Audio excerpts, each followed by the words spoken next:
domain. Continuation of the enterprise of Mr. Jonas and his friend. The doctor's prognostication in reference to the weather was speedily verified.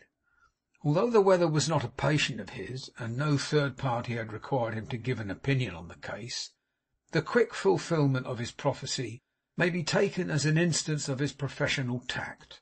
For unless the threatening aspect of the night had been perfectly plain and unmistakable, Mr. Jobling would never have compromised his reputation by delivering any sentiments on the subject. He used this principle in medicine, with too much success to be unmindful of it in his commonest transactions. It was one of those hot, silent nights when people sit at windows listening for the thunder which they know will shortly break, when they recall dismal tales of hurricanes and earthquakes, and of lonely travellers on open plains, and lonely ships at sea, struck by lightning. Lightning flashed and quivered on the black horizon even now, and hollow murmurings were in the wind, as though it had been blowing where the thunder rolled, and was still charged with its exhausted echoes.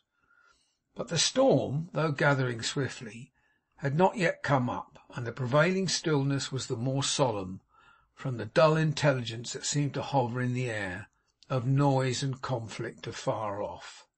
It was very dark, but in the murky sky there were masses of cloud which shone with a lurid light, like monstrous heaps of copper that had been heated in a furnace and were growing cold.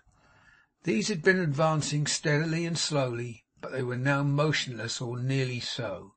As the carriage clattered round the corners of the streets, it passed at every one a knot of persons who had come there, many from the houses close at hand, without hats, to look up at that quarter of the sky, and now a very few large drops of rain began to fall, and thunder rumbled in the distance. Jonas sat in a corner of the carriage, with his bottle resting on his knee, and gripped it as tightly in his hand as if he would have ground its neck to powder, if he could. Instinctively attracted by the night, he had laid aside the pack of cards upon the cushion, and with the same involuntary impulse, so intelligible to both of them as not to occasion a remark on either side, his companion had extinguished the lamp. The front glasses were down, and they sat looking silently out upon the gloomy scene before them. They were clear of London, or as clear of it as travellers can be whose way lies on the western road within a stage of that enormous city. Occasionally they encountered a foot passenger, hurrying to the nearest place of shelter, or some unwieldy cart proceeding onward at a heavy trot, with the same end in view. Little clusters of such vehicles were gathered round the stable yard or baiting place of every wayside tavern, while their drivers watched the weather from the doors and open windows, or made merry within. Everywhere the people were disposed to bear each other company rather than sit alone, so that groups of watchful faces seemed to be looking out upon the night and them from almost every house they passed. It may appear strange that this should have disturbed Jonas, or rendered him uneasy, but it did. After muttering to himself, and often changing his position, he drew up the blind on his side of the carriage, and turned his shoulder sulkily towards it. But he neither looked at his companion, nor broke the silence which prevailed between them, and which had fallen so suddenly upon himself, by addressing a word to him. The thunder rolled, the lightning flashed, and the rain poured down like heaven's wrath. Surrounded at one moment by intolerable light, and at the next by pitchy darkness, they still pressed forward on their journey. Even when they arrived at the end of the stage, and might have tarried, they did not, but ordered horses out immediately, nor had this any reference to some 5 minutes' lull, which at that time seemed to promise a cessation of the storm. They held their course as if they were impelled and driven by its fury, although they had not exchanged a dozen words, and might have tarried very well. They seemed to feel, by joint consent, that onward they must go. Louder and louder the deep thunder rolled, as through the myriad halls of some vast temple in the sky. Fiercer and brighter became the lightning, more and more heavily the rain poured down. The horses, they were travelling now with a single pair, plunged and started from the rills of quivering fire that seemed to wind along the ground before them. But there these two men sat, and forward they went as if they were led on by an invisible attraction. The eye, partaking of the quickness of the flashing light, saw in its every gleam a multitude of objects which it could not see at steady noon in 50 times that period. Bells and steeples with a rope and wheel that moved them, ragged nests of birds in cornices and nooks, faces full of consternation in the tilted waggons that came tearing past, their frightened teams ringing out a warning which the thunder drowned. Harrows and ploughs left out in fields, miles upon miles of hedge-divided country, with a distant fringe of trees as obvious as the scarecrow in the bean-field close at hand. In a trembling, vivid, flickering instant, everything was clear and plain. Then came a flush of red into the yellow light, a change to blue, a brightness so intense that there was nothing else but light, then the deepest and profoundest darkness. The lightning, being very crooked and very dazzling, may have presented or assisted a curious optical illusion, which suddenly rose before the startled eyes of Montague in the carriage, and as rapidly disappeared. He thought he saw Jonas with his hand lifted, and the bottle clenched in it like a hammer, making as if he would aim a blow at his head. At the same time he observed, or so believed, an expression in his face, a combination of the unnatural excitement he had shown all day, with a wild hatred and fear, which might have rendered a wolf a less terrible companion. He uttered an involuntary exclamation, and called to the driver, who brought his horses to a stop with all speed. It could hardly have been as he supposed, for although he had not taken his eyes off his companion, and had not seen him move, he sat reclining in his corner as before. "What's the matter?" said Jonas. "Is that your general way of waking out of your sleep?" "I could swear," returned the other, "that I have not closed my eyes." "When you have sworn it," said Jonas composedly, "we had better go on again, if you've only stopped for that." He uncorked the bottle with the help of his teeth, and putting it to his lips, took a long draught. "I wish we had never started on this journey. This is not," said Montague, recoiling instinctively, and speaking in a voice that betrayed his agitation, "this is not a night to travel in." "Ecod, you're right there," returned Jonas, "and we shouldn't be out in it but for you. If you hadn't kept me waiting all day, we might have been at Salisbury by this time, snug abed and fast asleep. What are we stopping for?" His companion put his head out of the window for a moment, and drawing it in again, observed, as if that were his cause of anxiety, that the boy was drenched to the skin. "Serve him right," said Jonas. "I'm glad of it. What the devil are we stopping for? Are you going to spread him out to dry?" "I have half a mind to take him inside," observed the other with some hesitation. "Oh, thank'ee," said Jonas. "We don't want any damp boys in here, especially a young imp like him. Let him be where he is. He ain't afraid of a little thunder and lightning, I dare say, whoever else is. Go on, driver. We'd better have him inside, perhaps," he muttered with a laugh. "And the horses." "Don't go too fast," cried Montague to the postilion, "and take care how you go. You were nearly in the ditch when I called you." This was not true, and Jonas bluntly said so. As they moved forward again, Montague took little or no heed of what he said, but repeated that it was not a night for travelling, and showed himself, both then and afterwards, unusually anxious. From this time Jonas recovered his former spirits, if such a term may be employed to express the state in which he had left the city. He had his bottle often at his mouth, roared out snatches of songs without the least regard to time or tune or voice, or anything but loud discordance, and urged his silent friend to be merry with him. "You're the best company in the world, my good fellow," said Montague with an effort, "and in general irresistible. But to-night, do you hear it?" "Ecod, I hear it and see it too," cried Jonas, shading his eyes for the moment from the lightning which was flashing not in any one direction, but all around them. "What of that? It don't change you, nor me, nor our affairs. Chorus, chorus! It may lighten and storm till hunt the red worm from the grass where the gibbet is driven, but it can't hurt the dead, and it won't save the head that is doomed to be rifled and riven." That must be a precious old song,' he added with an oath, as he stopped short in a kind of wonder at himself. 'I haven't heard it since I was a boy, and how it comes into my head now, unless the lightning put it there, I don't know. Can't hurt the dead, no, and won't save the head, no. Ha ha!' His mirth was of such a savage and extraordinary character, and was, in an inexplicable way, at once so suited to the night, and yet such a coarse intrusion on its terrors, that his fellow traveller, always a coward, shrunk from him in positive fear. Instead of Jonas being his tool and instrument, their places seemed to be reversed. But there was reason for this too, Montague thought, since the sense of his debasement might naturally inspire such a man with a wish to assert a noisy independence, and in that licence to forget his real condition.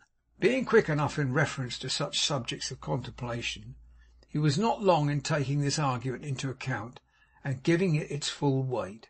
But still he felt a vague sense of alarm, and was depressed and uneasy. He was certain he had not been asleep, but his eyes might have deceived him, for looking at Jonas now, in any interval of darkness, he could represent his figure to himself in any attitude his state of mind suggested. On the other hand, he knew full well that Jonas had no reason to love him, and even taking the piece of pantomime which had so impressed his mind to be a real gesture, and not the work of his fancy, the most that could be said of it was, that it was quite in keeping with the rest of his diabolical fun, and he had the same impotent expression of truth in it. 'If he could kill me with a wish,' thought the swindler, 'I should not live long.' He resolved that when he should have had his use of Jonas, he would restrain him with an iron curb. In the meantime, that he could not do better than leave him to take his own way, and preserve his own peculiar description of good humour, after his own uncommon manner. It was no great sacrifice to bear with him, for when all is got that can be got, thought Montague, I shall decamp across the water, and have the laugh on my side, and the gains. Such were his reflections from hour to hour, his state of mind being one in which the same thoughts constantly present themselves over and over again in wearisome repetition, while Jonas, who appeared to have dismissed reflection altogether, entertained himself as before. They agreed they would go to Salisbury, and would cross to Mr Pecksniff's in the morning, and at the prospect of deluding that worthy gentleman, the spirits of his amiable son-in-law became more boisterous than ever. As the night wore on, the thunder died away, but still rolled gloomily and mournfully in the distance. The lightning too, though now comparatively harmless, was yet bright and frequent. The rain was quite as violent as it had ever been. It was their ill fortune, at about the time of dawn, and in the last stage of their journey, to have a restive pair of horses. These animals had been greatly terrified in their stable by the tempest, and coming out into the dreary interval between night and morning, when the glare of the lightning was yet unsubdued by day, and the various objects in their view were presented in indistinct and exaggerated shapes which they would not have worn by night, they gradually became less and less capable of control, until, taking a sudden fright at something by the roadside, they dashed off wildly down a steep hill, flung the driver from his saddle, drew the carriage to the brink of a ditch, stumbled headlong down, and threw it crashing over. The travellers had opened the carriage door, and had either jumped or fallen out. Jonas was the first to stagger to his feet.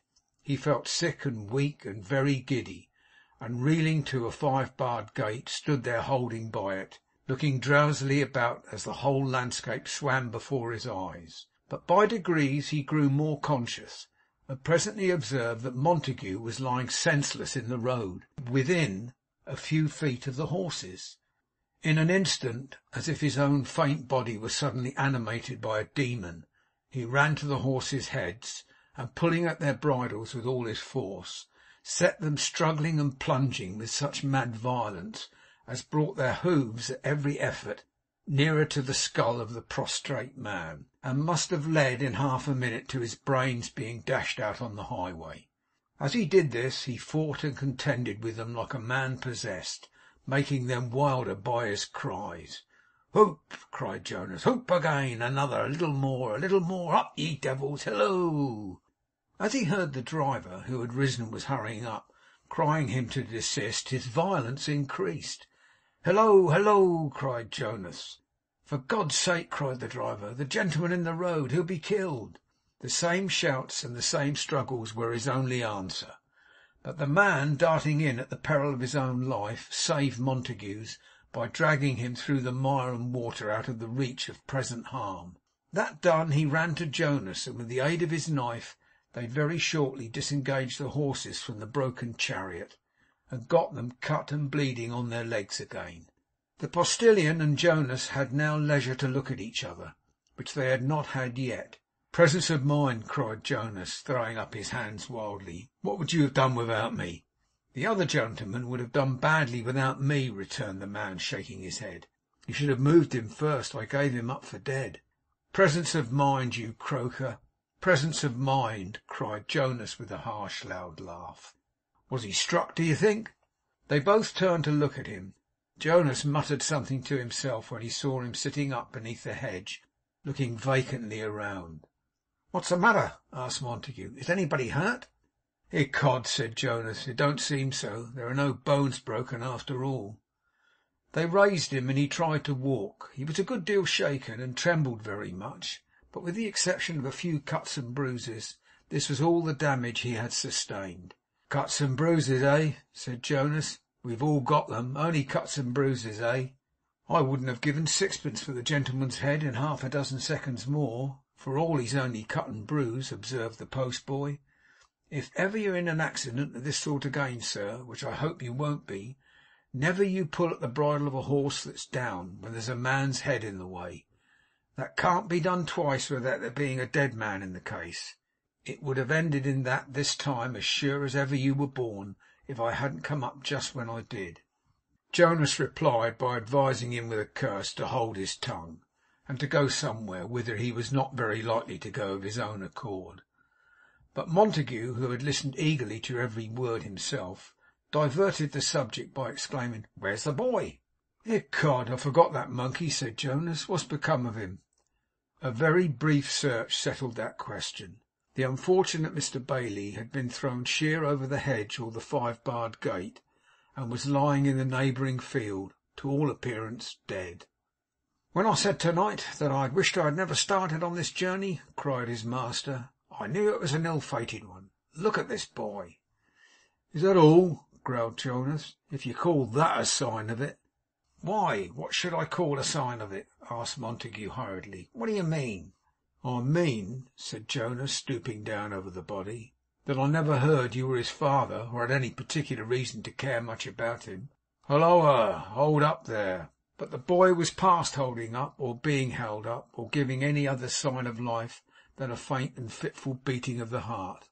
After some discussion, the driver mounted the horse which had been least injured, and took the lad in his arms as well as he could, while Montague and Jonas, leading the other horse and carrying a trunk between them, walked by his side towards Salisbury.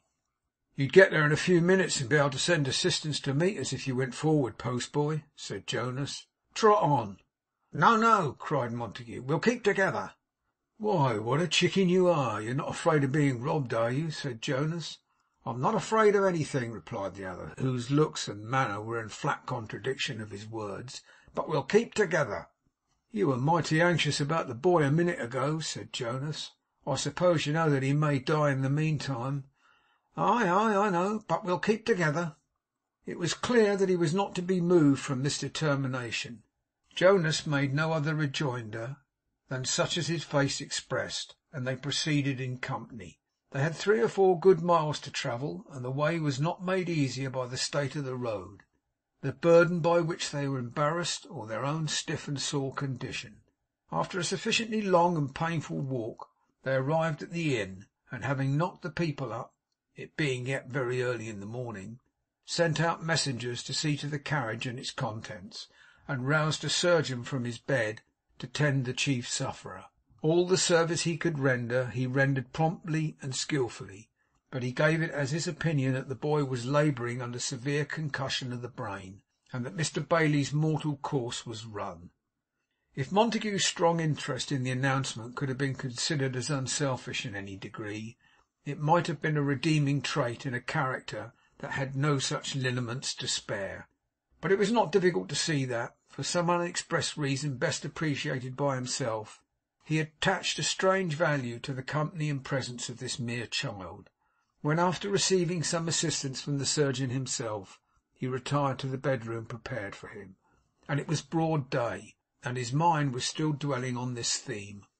"I would rather have lost," he said, £1,000 than lost the boy just now. But I'll return home alone. I am resolved upon that. Chuzzlewit shall go forward first, and I will follow in my own time. I'll have no more of this," he added, wiping his damp forehead. 24 hours of this would turn my hair grey." After examining his chamber, and looking under the bed, and in the cupboards, and even behind the curtains, with unusual caution, although it was, as has been said, broad day, he double-locked the door by which he had entered, and retired to rest. There was another door in the room, but it was locked on the outer side, and with what place it communicated he knew not.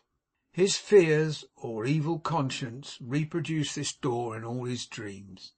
He dreamed that a dreadful secret was connected with it, a secret which he knew and yet did not know, for although he was heavily responsible for it, and a party to it, he was harassed even in his vision by a distracting uncertainty in reference to its import. Incoherently entwined with this dream was another, which represented it as the hiding place of an enemy, a shadow, a phantom, and made it the business of his life to keep the terrible creature closed up, and prevent him from forcing its way in upon him. With this view, Nadgett and he, and a strange man with a bloody smear upon his head, who told him that he had been his playfellow, and told him too the real name of an old schoolmate, forgotten until then, worked with iron plates and nails to make the door secure. But though they worked never so hard, it was all in vain, for the nails broke, or changed to soft twigs, or what was worse, to worms between their fingers. The wood of the door splintered and crumbled so that even nails could not remain in it, and the iron plates curled up like hot paper.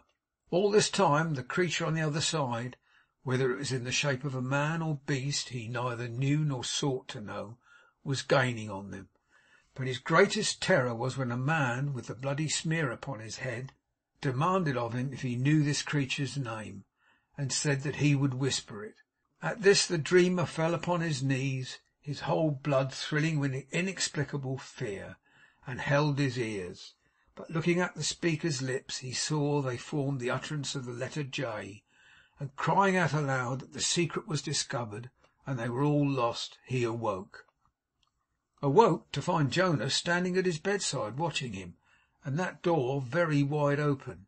As their eyes met, Jonas retreated a few paces, and Montague sprang out of bed. "Heyday!" said Jonas. "You're all alive this morning."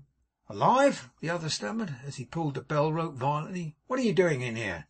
"It's your room, to be sure," said Jonas, "but I'm almost inclined to ask, what are you doing here? My room is on the other side of that door. No one told me last night not to open it. I thought it led into a passage, and was coming out to order breakfast. There's no bell in my room." Montague had, in the meantime, admitted the man with his hot water and boots, who, hearing this, said yes there was, and passed into the adjoining room to point it out at the head of the bed.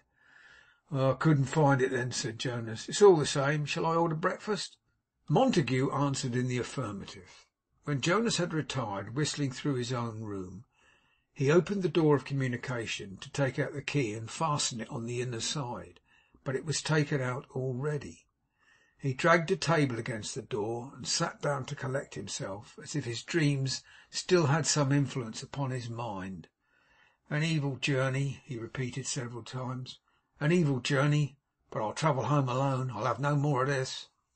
His presentiment, or superstition, that it was an evil journey did not at all deter him from doing the evil for which the journey was undertaken. With this in view, he dressed himself more carefully than usual to make a favourable impression upon Mr Pecksniff, and, reassured by his own appearance, the beauty of the morning, and the flashing of the wet boughs outside his window in the merry sunshine, was soon sufficiently inspired to swear a few round oaths and hum the fag end of a song. but he still muttered to himself at intervals, for all that, "I'll travel home alone." Chapter 42